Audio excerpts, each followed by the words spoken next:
अस्सलामुअलैकुम। 20 जून 2023 मार्केट का सेशन खत्म हुआ और मैं अनस फारूक एक बार फिर आपके साथ हाजिर हूँ।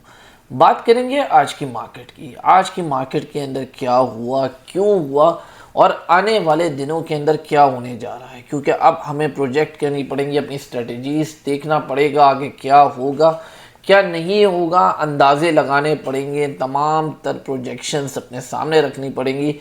नफ़े और नुकसान का हमें बैलेंस बनाना पड़ेगा। अपनी सेफ्टी के लिए हमने एक पूरा ग्राउंड जो है वो सेट करना पड़ेगा, क्योंकि हालात ने कुछ इस तरीके से मजबूर कर दिया है कि चीज़ें सेटल होने के लिए तैयार नहीं है।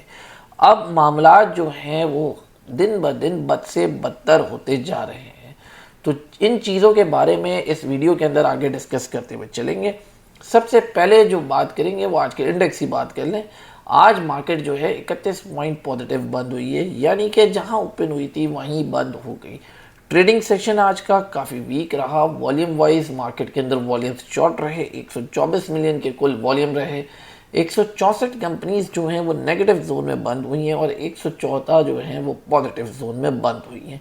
इंडेक्स ने दिन के बीच में 118 पॉइंट का हाई बनाया, जहां पे 40,740 पॉइंट के पास मार्केट गई और लो 40,507 पॉइंट का बनाया। 40,500 की जो एक स्ट्रॉन्ग सपोर्ट मार्केट के अंदर अब नज़र आना शुरू हुई है, तो वो देखते हैं कब तक बरकरार रहेगी, क्योंकि हालात के हिसाब से कुछ बरकरार नज़र नहीं आ रहा।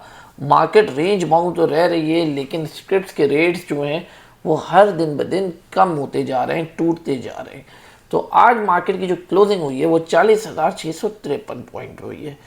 अब मार्केट के अंदर जो आज टॉप सेक्टर्स रहे उसके अंदर से अगर हम बात करें तो ऑयल एंड गैस एक्सप्लोरेशन पहले नंबर पे रहा, और दूसरे नंबर पे जो रहा है, माजत एक्सप्लोरेशन बोल दिया मैंने, मार्केटिंग रहा है, और दूसरे नंबर पे टेक्नोलॉजी रहा है, और तीसरे नंबर पे जो है वो पावर जनरेशन रहा है।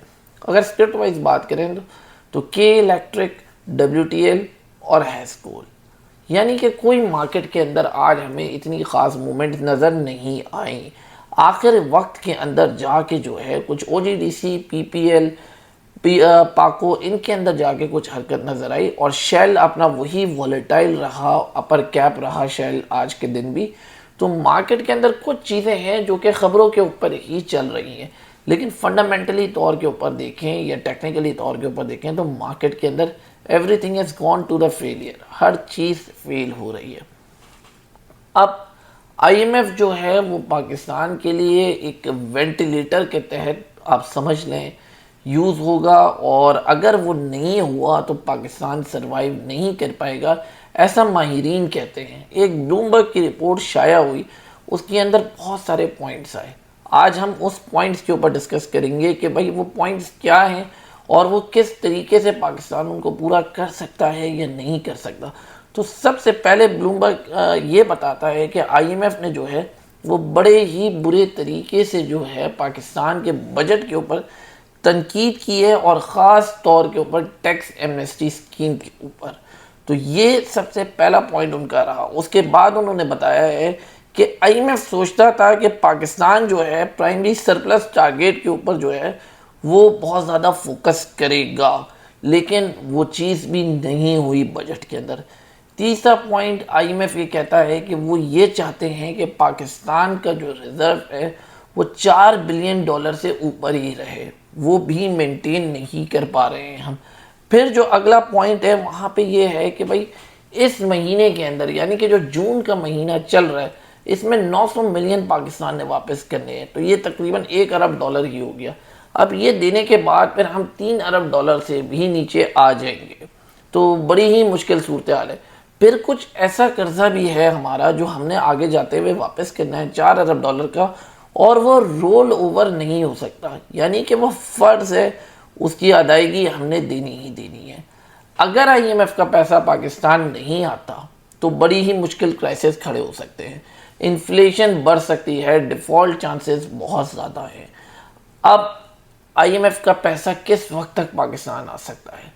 दिसंबर तक या करीबन जो है वो पैसा आते हुए नहीं दिख रहा, क्योंकि जब तक IMF की शराइत पूरी नहीं होंगी, जब तक ये पैसा नहीं आएगा। आईएमएफ की शराइत क्या है वो हम आप लोगों को बार बार बता चुके हैं।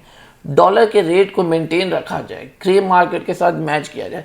आज भी हमने देखा कि डॉलर थोड़ा सा कमज़ोर हुआ और रुपया मजबूत हुआ, लेकिन अगर हम ग्रे मार्केट के अंदर देखें तो डॉलर आज भी 310 315 के ऊपर ट्रेड हो रहा है।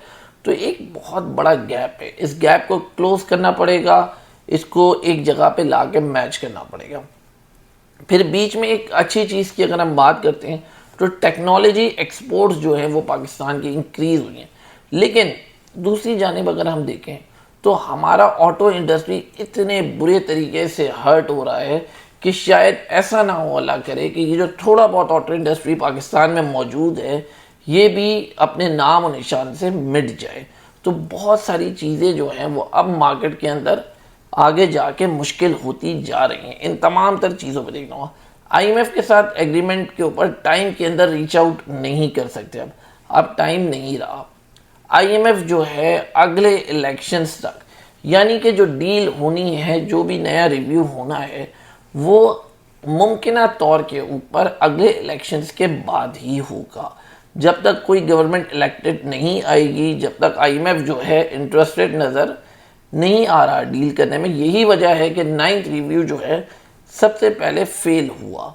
तो अब ये तमाम तर चीज़ें जो है वो देखनी होंगी गवर्नमेंट को। हमें मार्केट के अंदर देखते हुए चलना होगा, मार्केट के अंदर अपनी स्ट्रेंथ किस तरीके से बनाएंगे ये प्लान आउट करना होगा, जो कि हम आपको प्रोजेक्टाइल करके बताते भी हैं और उसमें सेफ साइड रखने की कोशिश करते हैं। बाकी आपकी मर्ज़ी होती है, उसके ऊपर आप इम्प्लीमेंट करें या ना करें। तो यही कहूँगा कि जो ट्रेडर्स हैं, जो उनको देखना है सबसे पहले, अगर मार्केट में कोई न्यूज़ है, कोई रूमर है, उसके हिसाब से काम करना है। अब हर चीज़ सेंटीमेंट बेस हो गई है, आपने स्टॉप लॉसेस को कायम रखना है। मानता हूँ चीज़ें बहुत सस्ती मिल रही हैं, बिल्कुल एकदम फ्री के दाम मिल रही हैं, लेकिन इन्वेस्टर्स के लिए हैं वो, ट्रेडर्स के लिए अभी भी नहीं है। इन्वेस्टर 5 साल बर्दाश्त कर लेगा, वो बोनस ले जाएगा, वो डिविडेंड ले जाएगा, उसके लिए वो पैसा फालतू है जो वो इन्वेस्ट कर रहा है, वो उसके लिए इन्वेस्टमेंट स्कीम है। लेकिन ट्रेडर इतना लंबा टाइम होल्ड नहीं कर सकता, उसकी ज़रूरियात का पैसा है, उसने निकालना है वहाँ से पैसा, तो वो इस मार्केट में स्टक हो सकता है। तो आप जो भी काम कर रहे हैं उसमें स्टॉप लॉस, स्टॉप बाय, हर चीज़ को नुक्ता नज़र रखते हुए आगे प्लेस आउट करें, और यही चीज़ होगी जो आपको इस मार्केट के अंदर फ़ायदा दे सकती है। मार्केट को अभी भी बुरा नहीं बोलेंगे, क्योंकि मार्केट अगर नीचे के जोन में जा रही है तो बहुत सारे लोग हैं जो ऊपर से शॉर्ट सेलर्स बन के नीचे के जोन तक आ रहे हैं और वो मार्केट का फ़ायदा उठा रहे हैं। लेकिन मेजॉरिटी अगर मार्केट की बात करें 95% से 90% वो इस चक्कर के अंदर पिस रही है। तो अब इससे बचने के लिए तरीक़ेकार यही है कि जहाँ पे न्यूज़ है, जिस चीज़ के अंदर रूमर है, आप वहाँ काम बेशक करें, रिस्क लें, लेकिन स्टॉप लॉसेस आपकी होना ज़रूरी है। बाकी फंडामेंटली स्ट्रॉन्ग शेयर्स के अंदर जो कि आपको लगता है आगे जाके ग्रोथ पकड़ेंगे, उनकी बैलेंस शीट्स देखें, तमाम तरह शीट्स देखें, उनके प्लान्स देखें, डेवलपमेंट्स देखें, उनके स्टाफ के ऊपर नज़र डालें, बोर्ड मेंबर्स के ऊपर कि वो कैसे हैं, क्या करते हैं, वो कंपनी को आगे लेके जा सकते हैं या नहीं लेके जा सकते, और फिर उसके अंदर बासानी इन्वेस्टमेंट करें ताकि आपकी इन्वेस्टमेंट सिक्योर है। बाकी आपको कोई भी चीज़ चाहिए, इन्फॉर्मेशन चाहिए, हमसे रब्ता करें, इंशाल्लाह हम आपको वो तमाम तर रिसर्च करके वो तमाम तर चीज़ें प्रोवाइड करेंगे। तो यही चीज़ें थी आज को जो आपसे वीडियो में डिस्कस करनी थी। तो अब मार्केट थोड़ी सी जो है वो मुश्किल हो गई है, थोड़ी सी नहीं बहुत ज़्यादा मुश्किल हो गई है, तो इसमें आपने संभल के चलना है। हमने पिछले हफ्ते भी आपको बताया था कि मार्केट आगे जाके बहुत तंग करने वाली है, मार्केट बहुत डामाडोल होगी। तो वही तमाम तर चीज़ें जो हैं अब होती जा रही हैं। इन तमाम तर चीज़ों का एहतियात रखें और बिल्कुल सुकून और इत्मीनान से काम करें। मार्केट में पैनिक नहीं करना, पैनिक करेंगे तो आपको नुकसान उठाना पड़ेगा। तो अगर आप भी हमारे साथ अकाउंट ओपनिंग करना चाहते हैं तो स्क्रीन पर दिए गए नंबर से रब्ता करें। व्हाट्सएप ग्रुप में ऐड करना चाहते हैं तो इसी पर रब्ता करें। बहुत शुक्रिया, जज़ाकल्लाह खैर।